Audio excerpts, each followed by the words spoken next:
Welcome again to Transforming Your Relationship. I'm your host, Bonitto Grange, your relationship and life coach. We have some friends here again with us tonight that's going to help us on the topic of what every husband wished their wives knew. So we have Neville Wright, we have Stephen McLeod, and we have Daniel Harper. So some of you might have missed our program last week.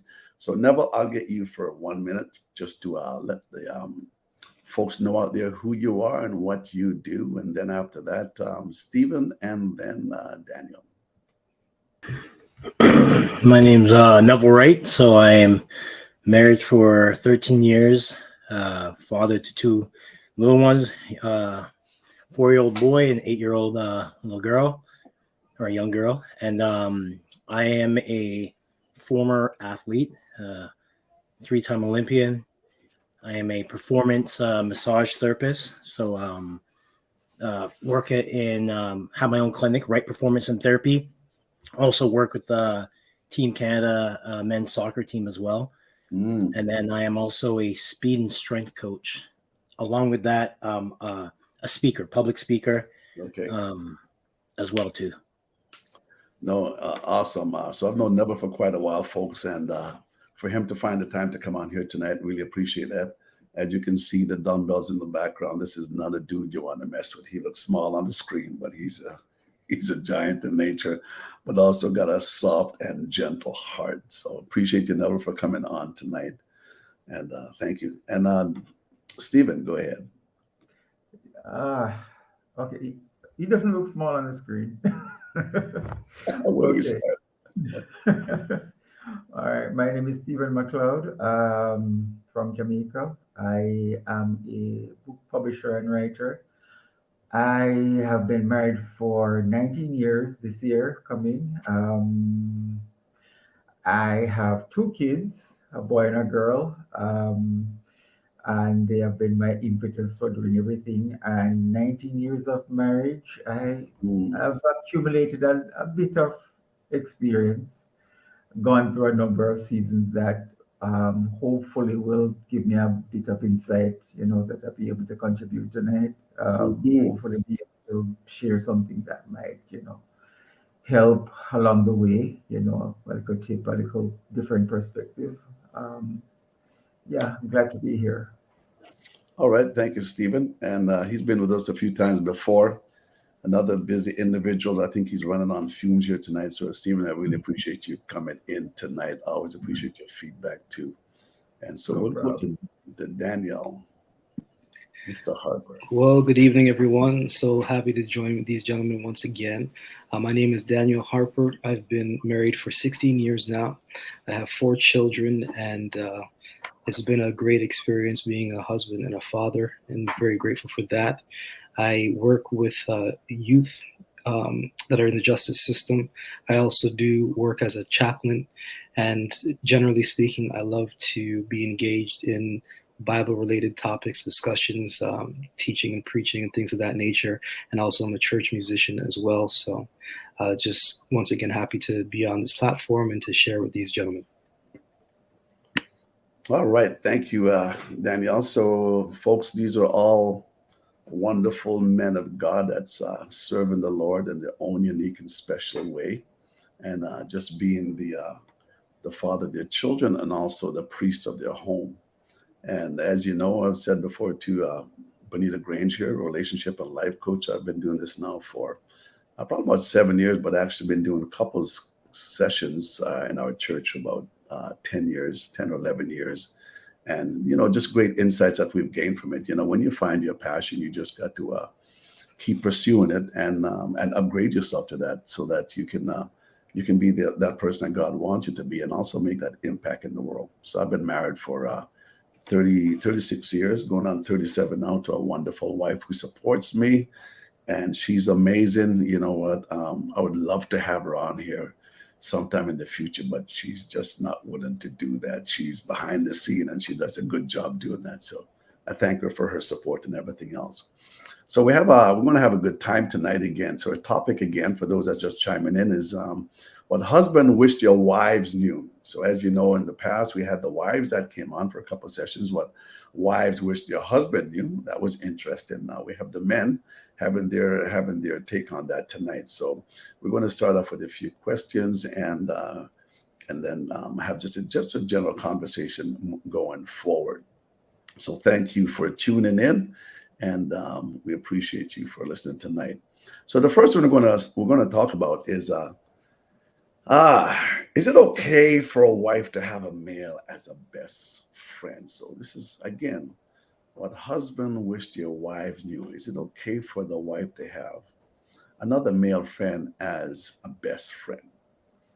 What would you men want your wives to know about that, or wives in general? And we can start off. Danielle, we'll start off with you, and Neville and Steve can chime in anytime along those lines. Sure. I guess I couldn't be biased considering that one of my best friends is actually a female. Having said that, my wife is completely aware, so I'm not in trouble at all. But I guess what I would say is, in an instance like that, I believe it's important to make sure that there are appropriate lines drawn. I think that is the main contention or consideration in Mm-hmm. this type of situation, because what women, when they talk, they just talk, and I think for the most part, I think generally speaking, men are okay with women talking and they're just doing their thing. But it feels a little bit different when you're saying things that are certainly more personal, and that information is being shared with another man about me as a male. And Mm-hmm. so I think it depends on the circumstances. What is the extent of relationship, particularly with communication, and drawing lines or ensuring that there's certain barriers, certain standards, certain places that we would not be crossing in engaging in the relationship on that level. So that would be from my perspective. No, that's great. So boundaries, yeah, needs to be some definitely guidelines here. And I know there's individuals out there might totally not totally agree, but you know what? Every individual have their own perspective on there. Again, I've had another individual as a best friend, but had to meet up with a female part and to have conversations and whatever. But one thing that I've always done to clear myself and just to make sure everything's in the open is my wife exactly know what I'm doing and where I'm going. So there's no communication outside that would make things complicated. Another thing is as a wife, as a best friend, is how much do I tell that individual as a best friend? So how could that become complicated? How could we share? How are we not supposed to share some things if we say we're best friends? I mean, best friends generally share a lot of things together. Not disputing what you've said, Daniel. Right? Just another take at the pitch at the conversation here. Go ahead, Neville or Steve. Um, yeah, I would say, well, it would be based on, because everyone's relationship is different, right? So I think it would be based on what your relationship is with your spouse and how comfortable you both are, Mm-hmm. and communicating with each other as well too. And I think providing security in the sense of communicating, I guess, what your relationship is with the opposite sex as well too. And then if one feels uncomfortable, like having a discussion with that. But I think Mm-hmm. if it comes down to where if it's causing an issue or a rift between you and your spouse, then it's something that you need to well, I mean, you have a discussion, and if you can't get beyond that, then it's something that you're going to have to respect and sever that, but also communicating that with the friend as well too. So Okay. I'm sure I'm going to get lots of feedback on this one, gentlemen. Go ahead, Stephen. Okay. Well, I always think things like these always a case by case basis, but a lot has to do with the dynamics of your partner and the so-called friend. In general, I don't really believe that you can have a female best friend or male best friend. Of well, no, what I should say is the opposite sex, a best friend of the opposite sex. Okay. Um, in the sense that, as a general rule, Mm, there is a level of intimacy that a best friend occupies, and once you get to that place, if it is in the case of the opposite sex, then you start walking in dangerous territory. And like was previously said, then you're gonna have to start setting up boundaries. And the minute you need to set up boundaries now, then it kind of, to me, it disqualifies the whole notion of a best friend. Because when you mm, have a best friend, you don't really have to draw boundaries. You tend not to. But mhm, because it's someone of the opposite sex, you there's certain levels of intimacy, certain levels of sharing, even time spent together. mhm, Because I tell you, most people who end up having a physical attraction to somebody else is usually because they spend an inordinate amount of time with that person and mhm, you get to know them. There's a cleaving, right, of souls. There's a bonding of souls, rather, where because of time spent together, then you're gonna that bond can escalate to something that can become risky. mhm. I think people, what was the term that I haven't know? Catching feelings. Gotcha. You have to be wary that you might be catching feelings, because Mhm, a lot of relationships start off very innocent. No, we're just spending overtime at work, working on this project, and mhm, got coffee, go for coffee or something, and you're having all kind of recreational time together, and you're doing work. But while you're having work, you are sharing, and things can escalate. So, as was said before, boundaries very important. You have to draw a line of demarcation. You have to be careful that certain thing you don't get caught. Like, for example, being somewhere remote together. mhm. I always say, do like Joseph and run. You feel something starting to happen, don't even begin to play with that, because a lot of relationships start from friendship. You know. So yeah, you can have a friend, but if it's someone from the opposite sex, you kind of have your make sure that your radar, your antennas are up and don't get caught unawares. No, and thank you all for sharing that. The thought came to me also too is that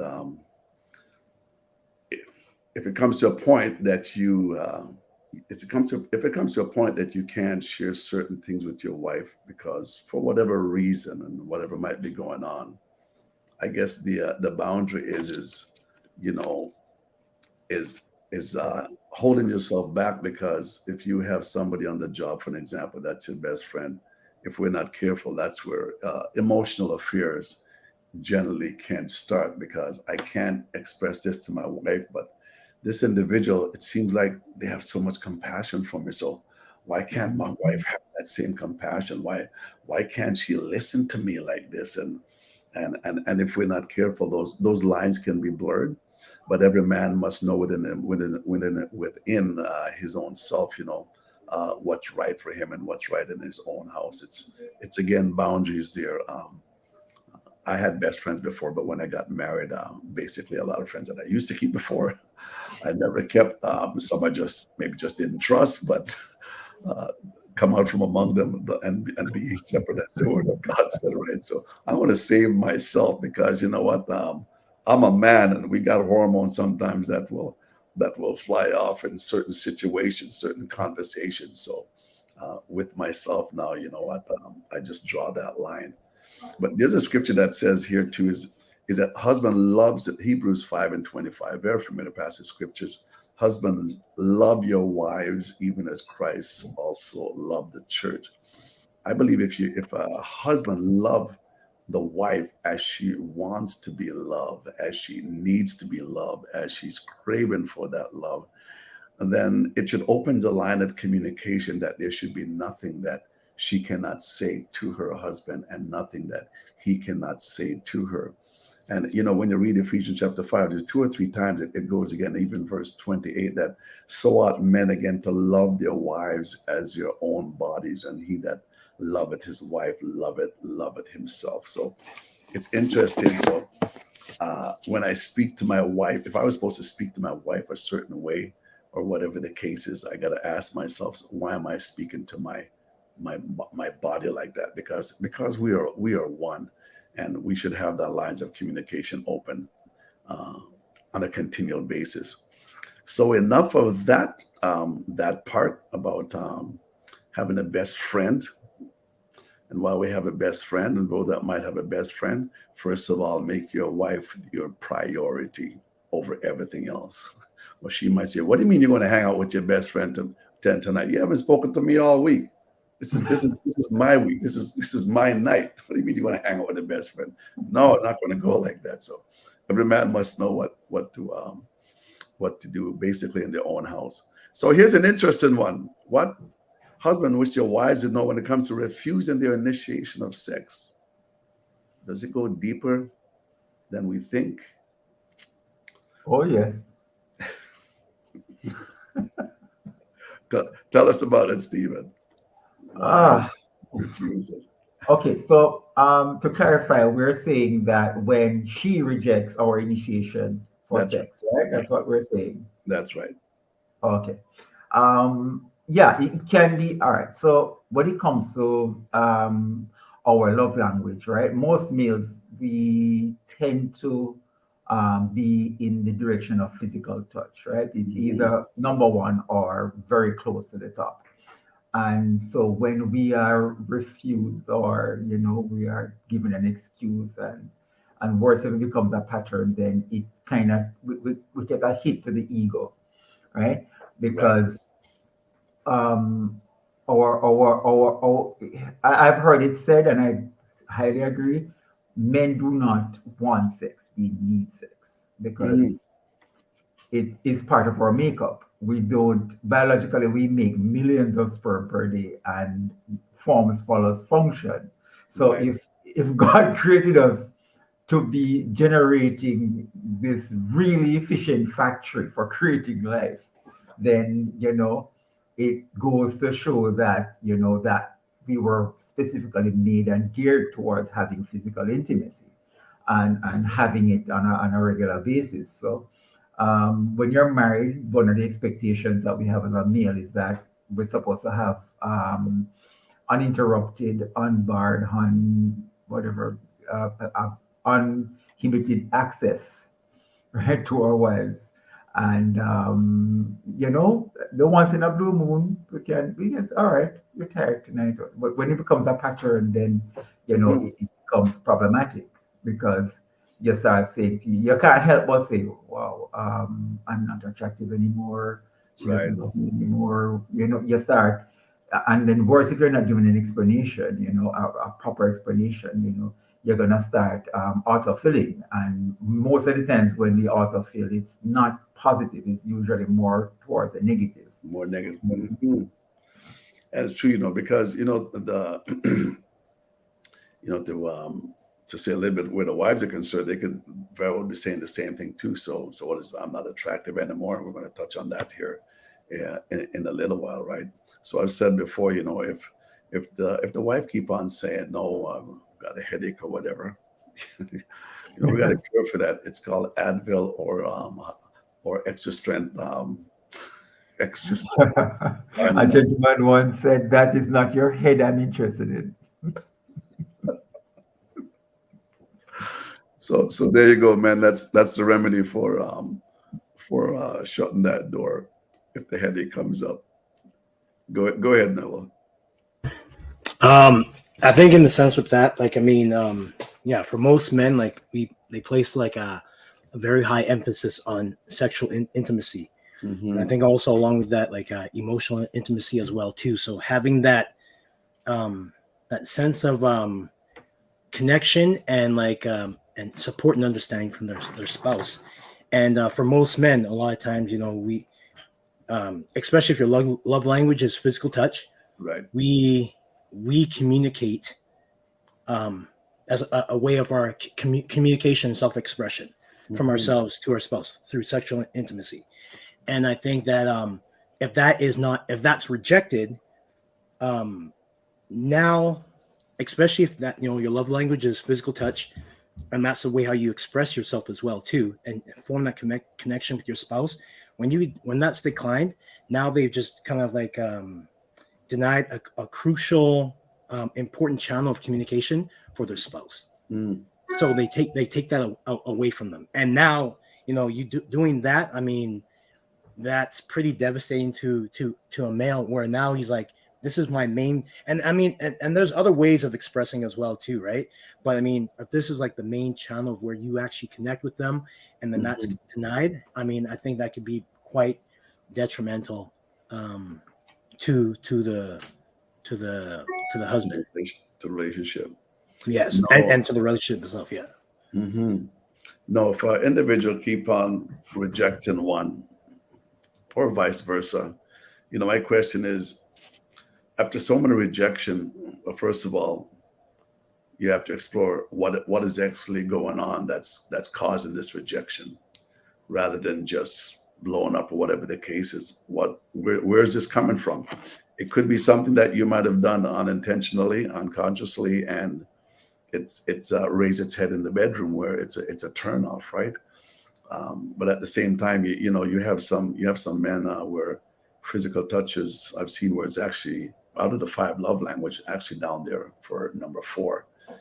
Mine is words of affirmation. Yeah, then we have physical touch, but we all have different areas. But for rejecting on a continual basis, the big question is, so what is going on? Or explore yourself first, search yourself first before we start blaming the other individuals, to find out what's happening in order to get back on the same page again, right? Daniel, did you have anything on that one? So when it comes, definitely wanted to just add a tidbit here. With what has already been said, I think it's important and understated in some cases that wives keep in mind not to use sex refusal as a disciplinary action. Right. And that's just being honest. Right. There may be the instances that things are taking place, and you don't want to use something like that rather than address the actual issue that is taking place. Right. And depending on the circumstances, obviously there's men with different sex drives and what have you. You never know, a man may not want to go, and certainly wouldn't want to be cheating on you with somebody else that they eventually get a relationship with, but maybe the avenue becomes some type of voyeurism or pornography or something like that. And what you don't want to do is be in a situation where your husband no longer wants to even associate with you sexually because of maybe certain replacements that have been taken place because of the rejection and because of the refusal, particularly once the basis is rooted in, oh, he did something, therefore I'm not going to give him anything, right? So I think that is one thing to be very cautious of in dealing with whatever circumstances might be taking place. And the only other thing that I would add is I presume that when we're talking about sex, we're talking about, coitus and really engaging there. And there may be instances that definitely you feel tired and there's certain things just biologically based on the woman and just how body works monthly and time frame. That's we can certainly understand, but coitus is not the only way for any type of sexual activity to take root. So maybe it's a matter of saying, I don't want to do this, but I can at least allow myself to do something else or what have you. Right. So having a conversation and considering other sexual practices, activities, methodology, and so on and so forth. No, thanks for sharing that. And as men, what we have to realize too is the drive that we have, the sex drive that we had at 25, 30, 40, it decreases. I'm told statistically it decreases. So while ours decreases, the female one it has or is increasing the 30 and 40. I see Stephen shaking his head here, so you must have read something on that too, right? But at the same time, for a continual rejection, again, I think I've always said this is, if I'm being continually rejected, then who am I? Who am I gravitating to next? Whose arm is this individual is pushing me into? But again, Daniel, as you said, right, there could be a lot of excuse me, there could be a lot of factors that's being displayed that maybe a person might be shameful. They want to discuss it. And it could even go back. I've heard individuals going back into childhood that had trauma in their life and were abused in their life, and where you have one mindset and maybe one drive, but for them, because of the and sometimes the person might not even realize that until they actually get into their marriage. If they didn't have a, I would say, a proper, for lack of better words, if they didn't have a proper or in-depth premarital, those things might not have been found out even after, because it's not something that somebody would want to just bring up in a conversation because of shame, because of guilt, and all the different factors that would try to hold them down. If you, I just want to jump in on that point, because I think you're making such a very important point, and we know that some of the people that might be tuning in may be considering marriage and may not already be married. And I'm just a firm believer that if you can't get to the place of being able to be completely open with speaking with the person that you say you want to be with forever, maybe it might be a good idea to rethink whether or not this is the person you actually want to be with. Because I can definitely understand shame and difficulty with circumstances that are traumatic experiences, or what you've seen, what you've personally experienced, and what have you. It's difficult for anyone to go through, and you would never want to take away from that. Once you get to the stage of saying, I want to completely share my life with another person, then that is something that potentially can transfer into that relationship. And because it can transfer into that relationship, you have to be at a stage to say, I need to make mention of this, I need to say something, or even give certain, what would I say, certain generalizations. Maybe you're not completely prepared, but you're moving in the direction of being able to have certain conversations that are necessary and crucial, because if and or when they come up in the relationship, it could be a very difficult circumstance to deal with at that time, grappling with the feelings that you have for somebody, but then the things that were not said, were not shared, and those things can be at conflict, at odds, and can cause some serious problems. No, absolutely. Thanks again for sharing that. I've heard individuals say, it's been said also that, should I tell my partner everything? Should they know everything about me before, all the secrets before we get married? Just jump into premarital here a little bit. But, my thoughts on that is, if it's going to raise its head down the road and be a challenge and cause a shifted dynamics where the love is concerned, then yeah, it should be something that should be discussed, because maybe this is what's going to prevent you, or it's either going to make you stronger, it's either going to make you weaker, it's going to make you make that decision whether this is for me or it's not for me, right? But it's better to hurt now than to hurt later, because when you hurt later, you might be having 2-3 children that's involved in a relationship now, and this is something that you just cannot deal with. So very, very important to bring up these points of what's in our past, and should I bring it up? Should I keep it a secret? Be vulnerable, open up, and have those conversations where you can be naked and not ashamed. So that leads into what husband wish your wives knew when it comes to the wives comparing themselves, because now they have children, things are not fitting like they used to. She's not feeling confident in herself. What would you want wives to know where that is concerned? Go ahead. Okay. What I would like wives to know is that we appreciate our wives, our spouses, beyond just their physical attributes. Mm-hmm. Um, it's so easy to take the mindset that men are all about visuals, but yeah, yeah, initially visual is what's gonna pull us, but what makes us stay is how a woman makes us feel. So those intangible qualities um, often bring a great amount of merit for us because at the end of the day, we can go out there and get a pretty girl if we want to. Well, so in general, where if beauty is what we're looking for, you can always go somewhere for it, you know. But what makes us stay and decide to come home from work every day instead of stopping at the bar or some other recreational gathering is knowing that okay, when I'm coming home to someone who cares, loves me, has high thoughts of me, care to Mm-hmm. make sacrifices for me, and someone who generally makes me feel loved and cherished.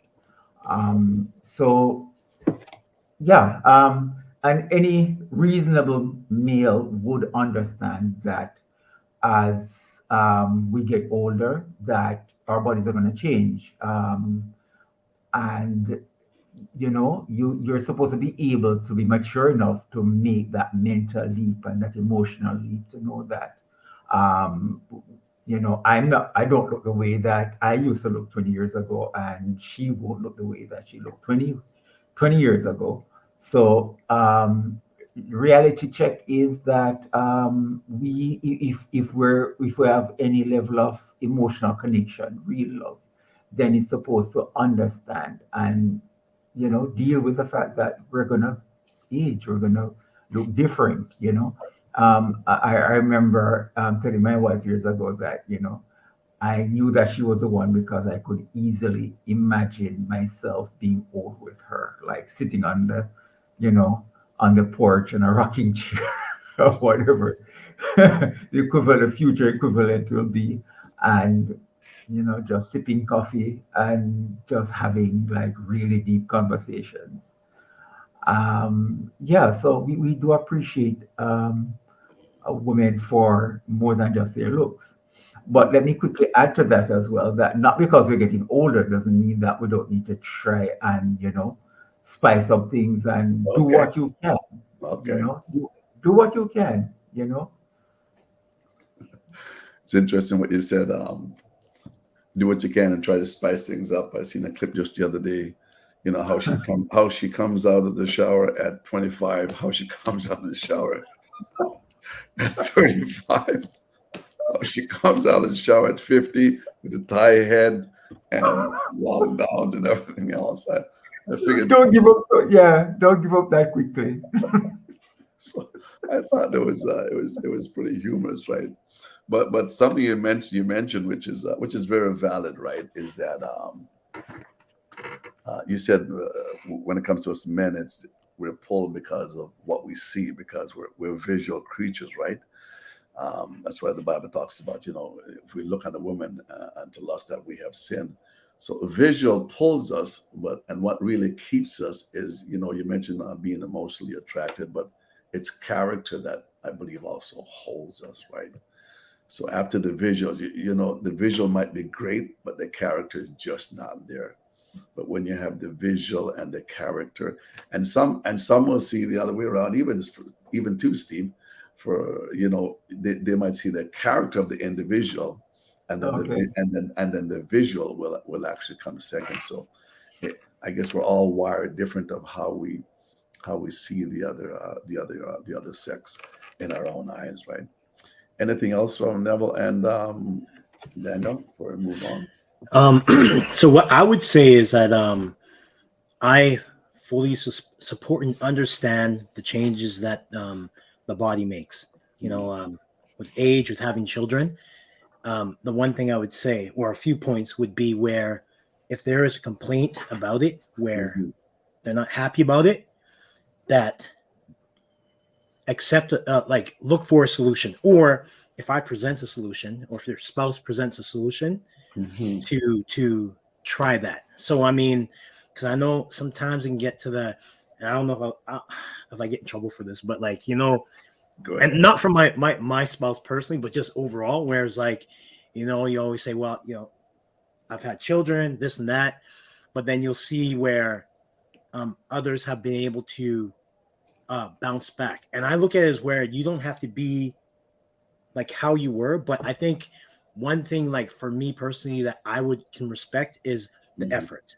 So I Right. look at the effort. If you're actually making the attempt, Right. plus allowing me to support you, so we're not sticking in this problem, saying this is an issue where it's causing a rift now, Mhm. where now it's affecting different areas, even with intimacy, right? Because that becomes an issue as well too. It starts to affect intimacy. So I think not settling in the problem, but finding a solution, and then obviously husbands support your wives with that effort. So even if you're not one that really exercises, for example, start joining them. You could do things together, where going for walks together, doing routine like workout routines and so forth. But yeah, I'm just like I'm really big into like not settling or giving into it, being content with where Mhm. you are and still Mhm. complaining about it, Mhm. and then and not finding solutions. So I think, yeah, it's important to acknowledge that. And then, yeah, in the end, I think, I mean, for me personally, I think effort is a really big thing. Like if you're making effort and the progress is really slow, I'm fine, because Mhm. you're actually taking the time and making the effort to do something about it, versus continue to complain about me about how you look, or what About the your weight and body's everything. like, Mhm. especially also if it starts affecting other areas as well too. Right. Right. So I'm going to be the devil's advocate here, though, right? Because we want to see them make the effort. Some women that are listening, some ladies, wives that are listening, they'll probably say, "You haven't got a clue what I have to put up with and do all day." So I go to work. Okay, we're working because that's just the way it is. We both have to work. But there's times I got to come home. I got to cook the meal. There's time when the children are, because the other party is working, or whatever the case is, that I've still got to take the children out to their different school activities. I've got to make time to have fun time with them along with the family. And after all that, where in the world am I supposed to find time to even have some time for myself and have some downtime and go to the gym? Uh, but I believe we will actually never. Your wife told me something here some time back, and man, I live by it. She said to us some time back is that people make people prioritize things that are important to them. So if it's important to me, if it's important to you somehow or another, we will try to fit that in our schedule, because if it's important to me, it's important to you. So let's figure out how we can make this work. So, so I thank her for that clip. I've used that so many times, and it's just stuck in my head now, right? So Where do you yeah. think she gets that from? I'm just saying, She didn't tell me where it came from, okay? But I'm gonna bounce back with that. And can I quickly add that what Neville said, it really applies to a lot. Even as he was saying, I was thinking how much it applies to pretty much everything in marriage.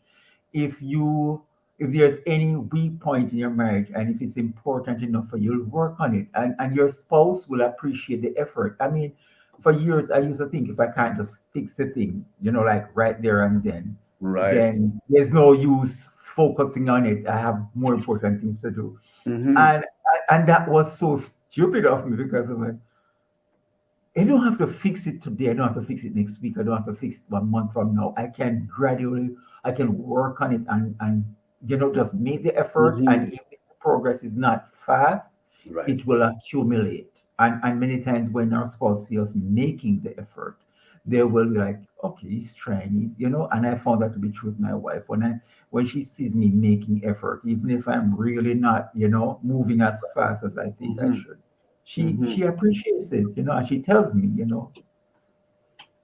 No, no, absolutely. It it's much easier too, rather than us expecting the wife to find the gym or to work out or whatever. How nice it would be if we make the time to try to do it little by little together. I think that goes a long ways, because it seems like it could come across as if we're trying to push her into this thing because she needs to get exercise, and not just about the exercise. I think it's just about just being healthy in general, right? Just being healthy in general, because some can carry the weight and they just find it hard just to get rid of that. But at least if we support them in what they're doing, I think it speaks more volume than trying to push them into a gym or trying to push them out to walk. So support is just extremely important where that's concerned.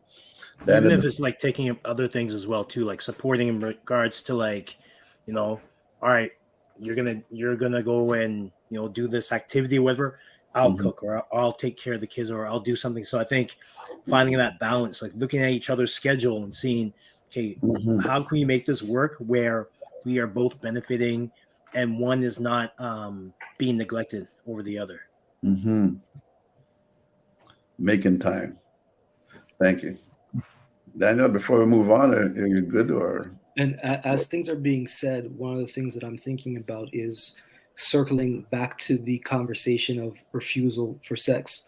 One of the things that sometimes happens is, as you mentioned with the devil's advocate conversation, well, I'm working, then I have to come home and take care of the children, and I have to cook and so on and so forth.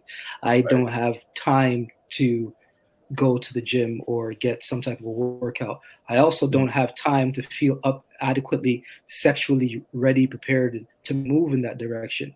And what I have found in my personal experience and also in hearing other people is, once I've been able to take on some of the responsibilities with chores, get more into cooking. And my wife is a wonderful cook. I can cook enough to survive, and I'm fine with that. Right? Okay. But she will appreciate the efforts that are there. And not only is the effort appreciated, it's also time that is not expended in those avenues, which leaves her to have space and time to herself. And then when it's bedtime, she's still awake. She's still awake. I'm sure there's some activities that we both might want to mutually engage in, right? And so some of these things that I think sometimes where the refusal does come into play is just a matter of what time frame is there to feel even it's just a minute to take for yourself, and so whether it's from a sexual standpoint, whether it's from a time to be able to go, and also even in joining together with working out and exercises. There's something about working out and exercising together. There's a level of, I think, intimacy that's being built in a particular way that way, and often translates to sexual activity as well. So what we're talking about, I think some of these are coming full circle to a particular extent.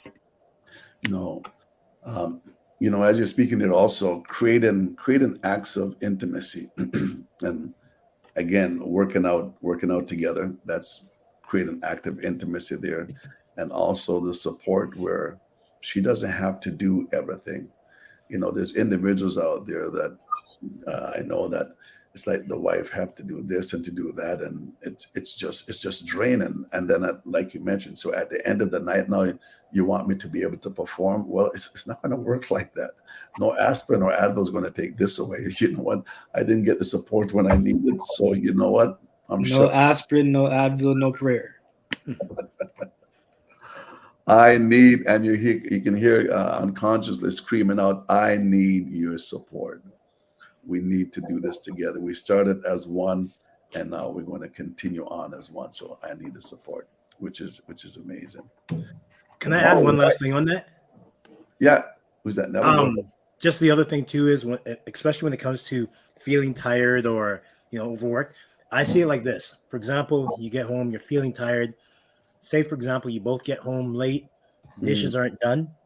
Listen, if you're both tired and there's nothing wrong, and I know, I'll probably get blown up with this sometimes, where it's like, no, you can't go to bed with the dishes in there. But sometimes, honestly, if it stays overnight or the laundry or whatever, let it sit another day. It's fine. You know what I mean? Deal with it tomorrow, versus both individuals being tired or one being tired, or especially if you both can't do it. Right. So I think that everything doesn't have to be done while you're tired. If you're tired, then eliminate some of the stuff at least that day that you're doing. So you're not as tired. No, yeah, there's absolutely some things can wait. Does it have to be done? Does it have to be done right away? Um, Agreed, and I'm sure there's a lot out there that would also agree with you where that's concerned. So as we move on here to, so I've heard this a lot in the background also. So what would the husband want the wives to know when it comes to them being a leader physically and spiritually? There's a lot of ladies out there that they feel that they're leading spiritually and they're waiting for the husband to step up to that plate where they can be significant in as a physical leader and also a spiritual leader. So what would you want wives to know when it comes to husband being the leader physically and spiritually? Just for clarity on that, is that being a leader like in the traditional sense, like being like the traditional husband? Being as a leader. So because we're all Christians here too, but even outside of that, being a leader as being the head of the home. How's the how what would you want the wives to know as you being the leaders of how you're leading the home, not just physically, not just with decisions, but also spiritually. What would you want them to know when it comes to that? Because a lot that I've heard, and I'm just going by that, is and individuals that I've had connection with, husbands they don't feel they're leading physically, and they're not leading spiritually, and they're taking a lot of the burden. Well, what happened in the home is that a lot of men are, uh, in one way or another, are not trained or prepared to Mm, fully take on the role and the capacity of a leader. When it comes to, I'm not sure in many other cultures, but I know in Jamaica a lot of households are headed by females, and what happened is boys tend to grow up with some sort of gap in terms of knowing how to fill that space of being a male, to fully take on all the roles and responsibilities of a male. So sometimes what would happen is that they would simply look at a relationship as just being about sex and spending time together and hanging out. But mhm. in terms of the responsibilities and the depth of being responsible, that is often overshadowed with trying to, having a good time. So when their spouse, bring up something that is critical or serious, they tend to like, why are you messing with the vibe? We had a good thing going on here, and now you're talking about, and so oftentimes that stems from simply not having had that model, that father model, that leadership model being presented, being walked out before us, and when that is present, wow. There's a serious crisis between spouses because females tend to grow up with that model of, okay, things are serious here. We have a family, we have kids to take care of, and they kind of have their head on their shoulder. Mhm. Um, in relatively on a greater scale in relation to men. Although some people might differ, they can differ, but my observation is that women tend to take certain things more serious. Mm. They are very concerned about the future of their family. Um, they're concerned about things like insurance. They're concerned Right. about things like savings, 401k, taxes, the real gravity of life, whereas men, unfortunately, we spend an inordinate disproportionate amount of years focusing on fun, Mhm. PlayStation, auto, um, spruce up your car, something, those kind of things. But we don't tend to focus very quickly and grasp very quickly the notion that, look here, I need to get serious here. I need to make sure that this, that, and that is in place, you know. And that leadership role that we're supposed to play, that strong leadership role, is often absent because of that, because it goes back to the family structure that we come from, you know. No, and thanks for sharing there, Stephen. So, wives are more serious. That's my big takeaway. Wives are more serious about the relationship. Yeah, they understand the gravity of certain issues. I understand, more serious about their relationship, and not only that. I mean, I might get in trouble for saying this, but when you have children, you have a son, you have a daughter. Majority of the time, it's the daughter that usually have their head on the shoulder, know exactly where they're going by the time they're 21 or even 18. And sometimes the boys, even at 19, they might be still struggling. At 21, they're still trying to figure their way out. 23, and by this time, she's on her way being a doctor. Well, I've just seen it so many times, right?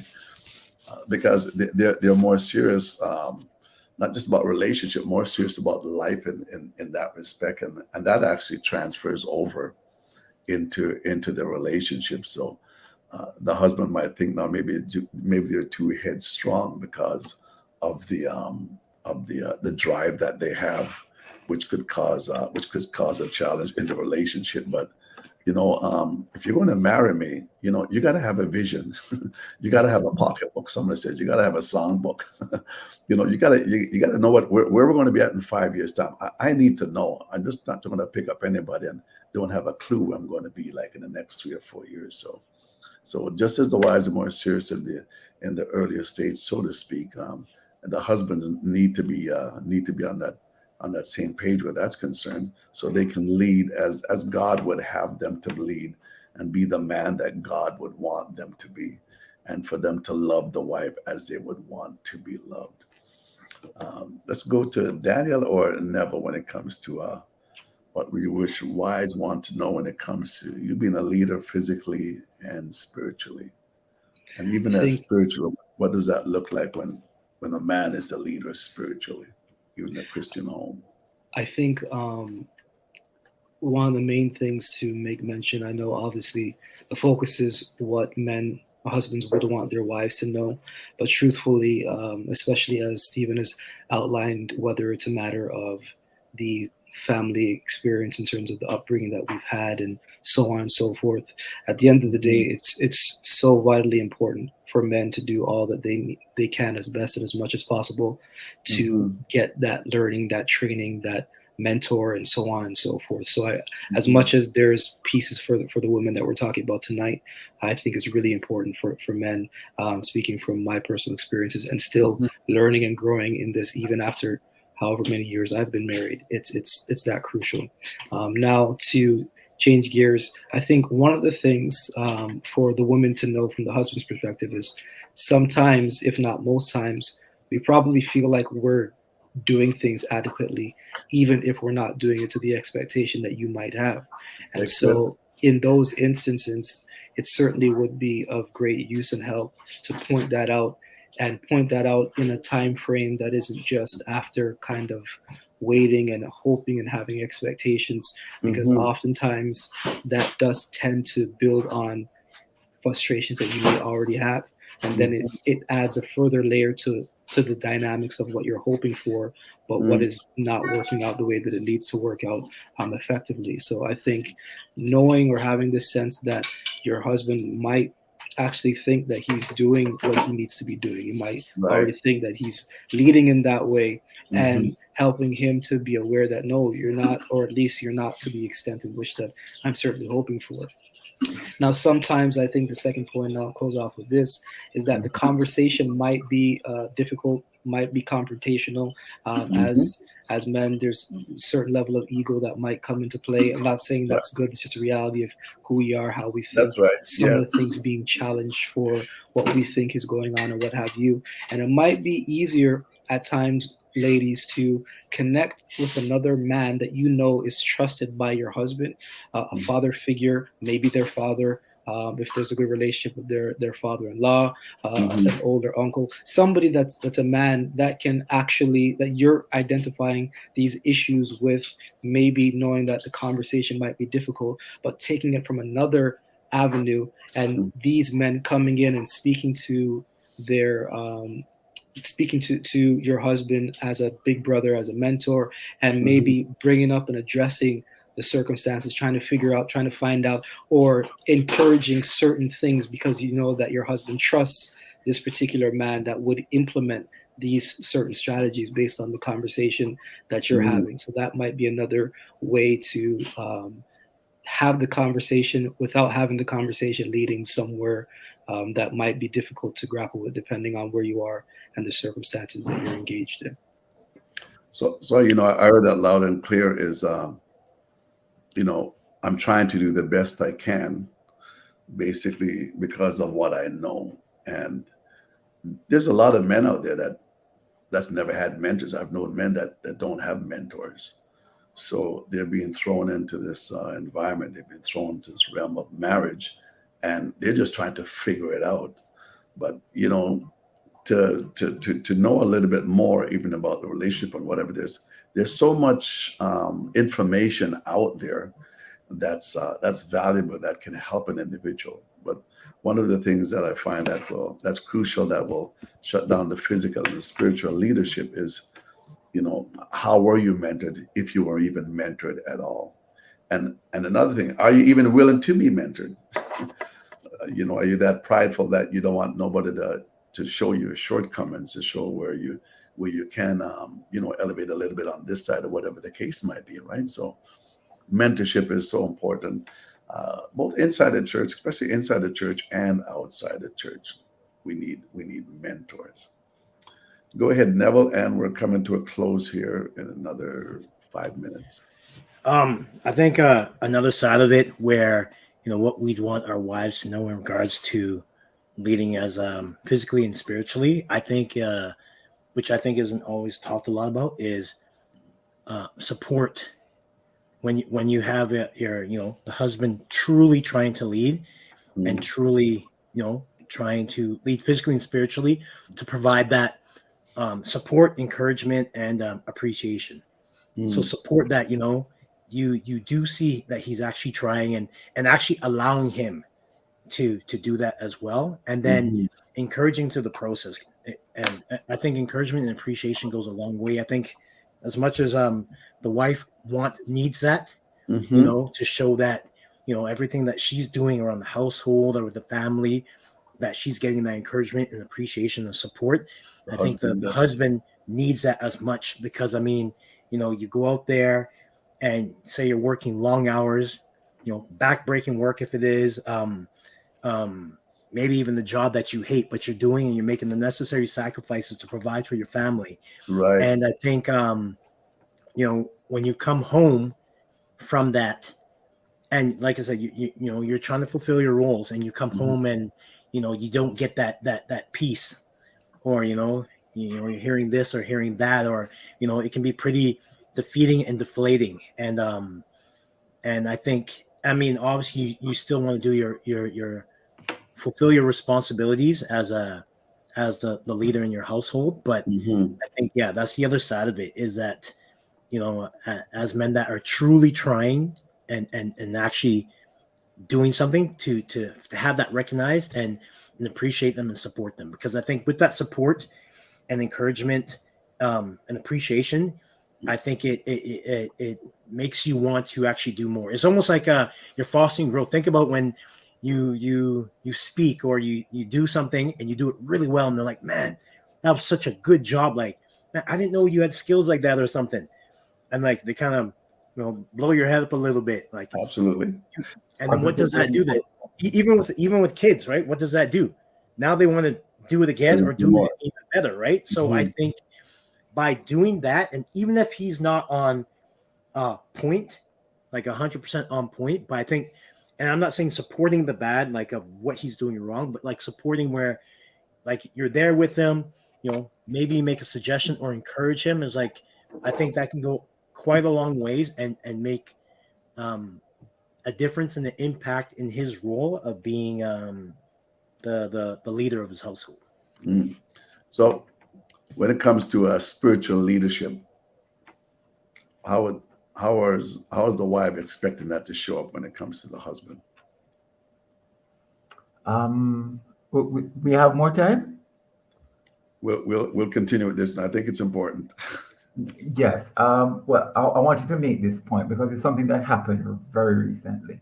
All right. So we're talking about leadership, and in terms of, well, I'm going to touch on the spiritual aspect of leadership. All right. So about 2 days ago, or is it a day ago? 2 days ago, my daughter came home and she was expressing to me that she was feeling overwhelmed because she had two exams the Okay. following day, and that she was behind on studying, and so she wanted to pull an all-nighter to kind of catch up. And we started studying with her mother, and they were going through the papers, and trying to really understand some of the harder parts of the topics. And at some point she just crashed. She fell asleep, and all my attempts to wake her were rebuffed. And the weird thing is, in the morning she woke up and she was having a meltdown. She was like, "Why didn't you wake me?" I'm like, "I tried to wake you up. You would not wake up." That simply told me that you needed the sleep. So I wasn't going to wake you as much as you have an exam. And she was having a meltdown. And I started to feel like I was having a meltdown, because when my family is not okay, it really affects me.